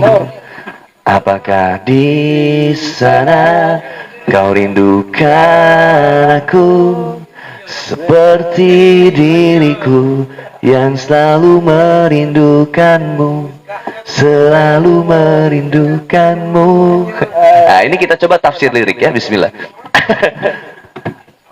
Hampa terasa diriku tanpa diri, hampa terasa hidupku tanpa dirimu. Ah, ini udah musyrik ini. Kalau kita pengen hadirnya dia, tapi tidak ingin hadirkan Allah. Jadi, lagu ini banyak plesetnya. Lagu cinta itu. Cinta ini membunuhku. Wah, banyak langsung yang bunuh diri. Dalam 40 detik satu orang bunuh diri. Iya, datanya ada. 800 orang, 800.000 orang setiap tahunnya bunuh diri. Hampir 60% lebihnya urusan cinta. Makanya kenapa Pak Soekarno marah ketika Kus Plus mengeluarkan lagu Why do you love me so sweet? Bukan karena hanya masalah lagunya bahasa Inggris. Tapi masalahnya adalah ini melemahkan mental bangsa. Itu yang Pak Soekarno marah. Merusak mindsetnya. Bayangkan lagu Indonesia dulu. Bangun pemuda-pemudi. Itu harusnya bangunin subuh tuh gitu. Bangun pemuda-pemudi. Ayo subuhan. Gitu harusnya. Nanti dibaik ke subuhan aja. Apalagi lagunya. Halo, halo Bandung. Nah, itu semangat. Adapun kalau slow, itu menanamkan nilai patriotisme dan nasionalisme. Dari yakinku teguh, hati ikhlasku penuh. Itu nggak pernah bikin lemah. Tapi kalaupun harunya bikin kita jadi makin bergelora gitu. Tanah airku cinta. Wah, penjahat mana yang kita tidak akan hancurkan itu? Ketemu penjajah kita dimotivasi begitu. Ada Iwan Abdurrahman tuh bikin lagu militan sekali. Bangunlah hai prajurit, siapkanlah dirimu, bertempur tak pernah kenal berhenti. Siagakan dirimu, kobarkan semangatmu, putus asa, jauhkan dari dirimu. Bertempur pantang mundur, lebih baik hancur lebur. Jiwa raga ini siap ku korbankan untuk rakyat yang tercinta, untuk jiwa yang mulia. Gitu lah. Pokoknya gitu. Sungguh jauh dari rumah, rasa rindu tak tertahan. Tapi tugas bagiku lebih utama. Tugas apa? Tugas dakwah. Istri jauh deh. Balik lagi ke tadi. Kenapa saya jadi nyambung ke sana ya? Oh, nasihat tadi. Jadi jangan mau kita hampa. Harus terisi dengan damai. Damai itu harus dengan ilmu damai itu. Maka kata Allah Subhanahu wa taala di Quran surat At-Taubah ayat 20 atau ayat 9. Fa'lam annahu la ilaha illallah. Maka penting untuk ilmuilah ketauhidan. Ini ada gurunya. Ustaz Alfian, Ustaz. Banyak ustaz di sini. Maka ilmuilah tentang tauhid, ilmu tentang mengenal Allah. Aku udah pernah cerita yang mancing itu kan? Kapan aku cerita yang mancing ya? Oh, sudah tadi malam kan? Iya. Ada, antum ada? Ada kan yang mancing itu. Bahwa ketika kita mengenal sesuatu, pasti lebih nikmat. Kenapa ada orang berani ngantar, Haji Syukur berani ngantar saya, Handi Boni ke Wajo? Karena sudah kenal daerahnya. Kalau sudah kenal daerah, mau ngantar pun siap, yuk saya antarkan. Nah, berkenalanlah dengan Allah, dengan orang-orang yang sudah memahami ilmunya. Insya Allah nih, kalau nanti saya berdoa nih, mudah-mudahan BMB nanti punya kelas Nahu Soroh. Wah, Masya Allah, mantap. Nanti ada yang kuliah ke Yaman, ada yang kuliah, wah, mantap. Ada ahli tafsir, ahli hadis, ahli sejarah, ahli, wah. Maka ilmuilah tauhid satu. Yang kedua, supaya kita nggak kembali lagi kepada keburukan, baca sirah nabawiyah. Baca ilmu, buku-buku yang bisa memotivasi kita dalam ketaatan. Karena itu gerbang kita untuk istiqomah. Jadi orang yang ateis itu disampaikan di dalam Al-Quran. Mereka itu afa'arita manitakhoda ilahahu hawahu. Pernahkah kamu melihat seseorang yang menuhankan hawa nafsunya? Nah itu. Seateisnya orang ateis itu masih bertuhan. Nama Tuhannya hawa nafsu.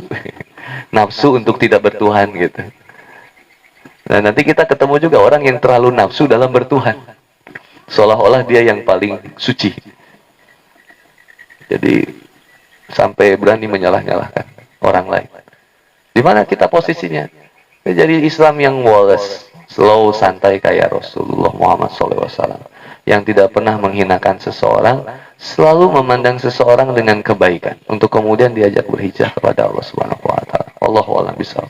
Saya kira banyak kayaknya nasihat yang bisa disampaikan.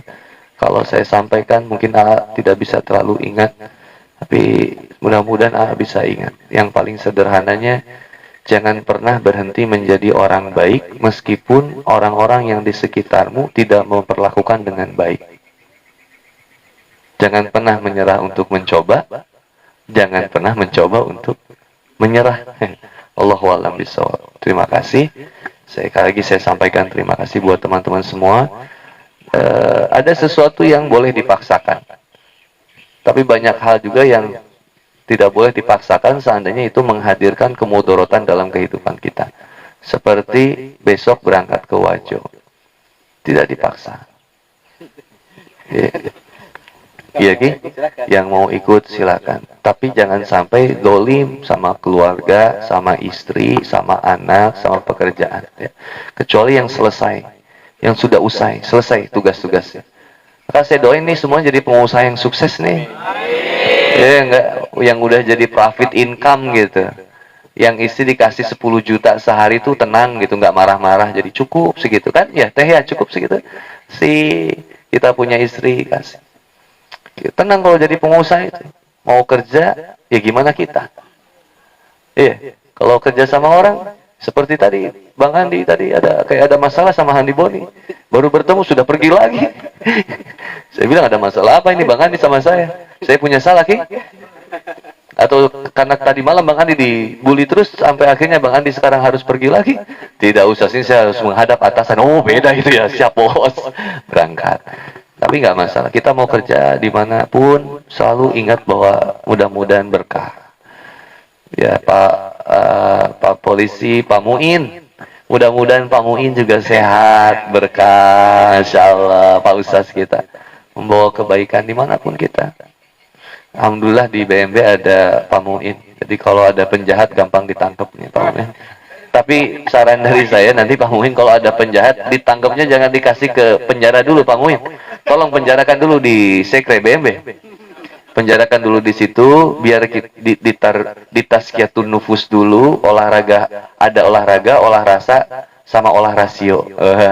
Olah rasa dengan kajian, olah rasio dengan diskusi, olahraga dengan pingpong. Ya, saya belum menemukan tadi di BMB yang bisa mengalahkan Handi Boni, jadi saya kira tolong latihan dulu lagi lah yang benar. Tadi ada yang muda, saya kasih menang supaya tidak berputus asa. Belum lawan saya nih. Gitu. Kalau saya tunggu nanti tantangan dari BMB. Iya, Ustaz syukur ya. Insya Allah saya terima tantangannya. Itu Khalas. Ada yang tanya selesai? Pak Cabang, aman Pak? Bismillahirrahmanirrahim. Assalamualaikum warahmatullahi wabarakatuh. Waalaikumsalam warahmatullahi wabarakatuh. Mohon maaf seluruh teman-teman dan terima kasih waktu yang diberikan kepada saya. Ini sebenarnya kelanjutan dari yang dipertanyakan tadi Ustadz Syukran.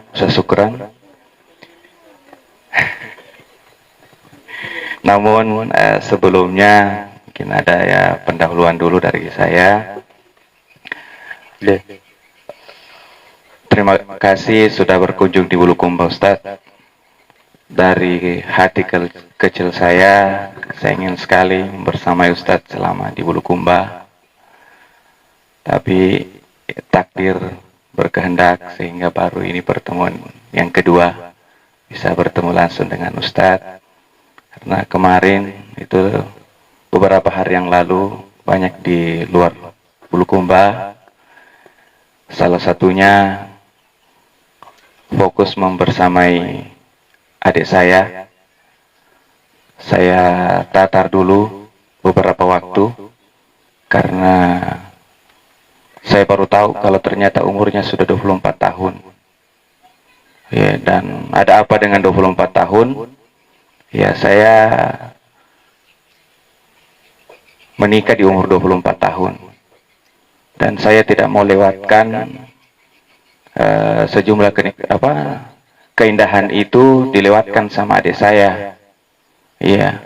Jadi saya menikah di umur 24 tahun dan saya juga mau kalau adik saya juga menikah di 24 tahun itu. Saya bilang sama dia, ya harus kau munculkan jati dirimu sebagai laki-laki. Iya.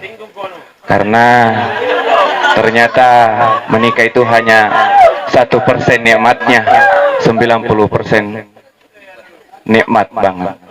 Ya, sehingga berapa hari itu saya membersamai, mudah-mudahan dalam waktu dekat dia tersinggung karena rencananya dia menikah di umur 27 tahun.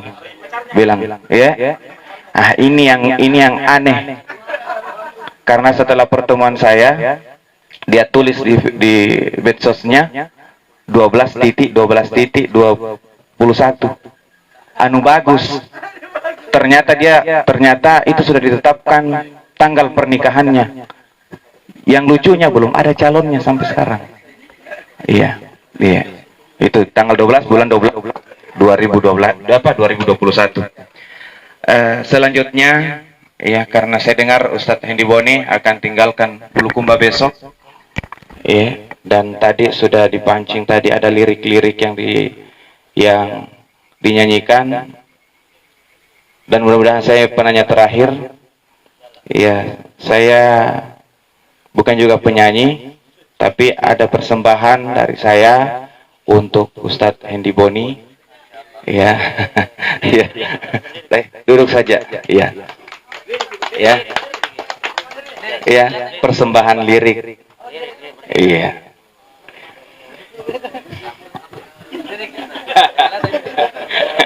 Ini ya. Ini sebagai persembahan kami untuk Ustadz Hendi Boni karena saya merasa bahwa sangat berjasa untuk Bikers Muslim Kabupaten Bulukumba, insyaallah. Dan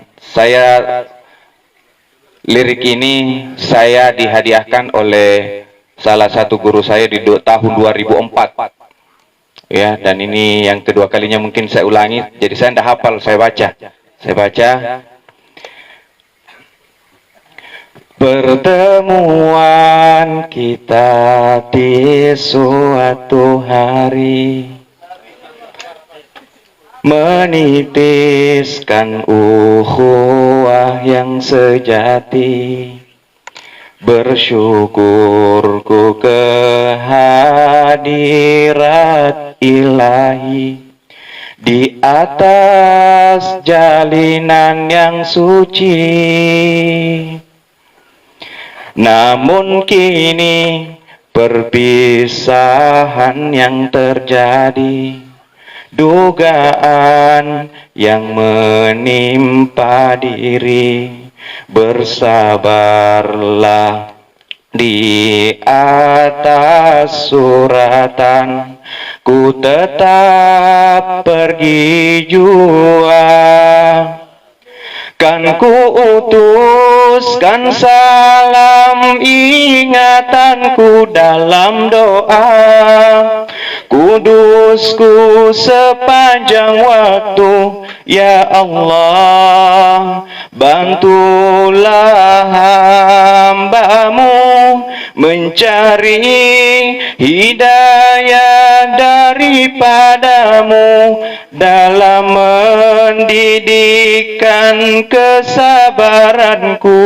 Ya Allah, tabahkan hati hambamu di atas perpisahan ini. Ya, syukran. Ya. Pertanyaan saya, Ustadz, ini dan beberapa kali ada yang bertanyakan ke saya, dan sampai hari ini pun saya belum pernah menjawab pertanyaan itu. Ya, karena salah satu alasan yang mendasari bahwa jangan sampai setan itu lebih istiqamah dari kita. Jangan sampai setan lebih istiqamah dari kita. Sehingga pertanyaan saya, apa tips sederhana untuk menghilangkan kebiasaan buruk? Karena setiap pribadi tentu ada keburukannya, tetapi adakah tips sederhana persembahan dari Ustadz Hendy untuk saya? Ya, demikian dari saya. Mohon maaf atas segala kesalahan dan kekurangan. Assalamualaikum warahmatullahi wabarakatuh. Waalaikumsalam warahmatullahi wabarakatuh. Alhamdulillah, terima kasih, liriknya indah sekali. Saya nggak tahu ini lagu siapa, tapi bagus sekali liriknya. Baru diciptakan, masya Allah. Tidak mungkin kebiasaan buruk itu hilang tanpa dihadirkan kebiasaan yang baik. At the first you make habit, at last habits makes you. Pada awalnya kita membangun kebiasaan, sampai akhirnya kebiasaan itu sendiri yang akan merubah kita. Salah satu membangun kebiasaan adalah dipaksakan. Dipaksakan baik. Ya. Mudah-mudahan bisa kita senantiasa melakukan kebaikan. Dan salah satu membiasakan itu Quran surat Al-Asr tadi, mengelola manajemen waktu, harisun ala waktihi. Seandainya kita tahu manajemen waktu, kayaknya akan lebih baik. Karena kesimpulannya kata tafsir Al-Marogi, surat Al-Asr itu berbicara tentang mengilmui Islam, mengamalkan Islam, mendakwahkan Islam, bersabar dalam berislam. Sampai sabar ini dinaikin lagi, sabar dalam mengilmui Islam, sabar dalam mengamalkan Islam, sabar dalam mendakwahkan Islam, dan sampai akhirnya sabar di atas kesabaran. Wallahu a'lam bishawab. Intinya masalah waktu. Saya kira itu saja yang bisa saya sampaikan. Wabillahi taufiq wal hidayah. Assalamualaikum warahmatullahi wabarakatuh.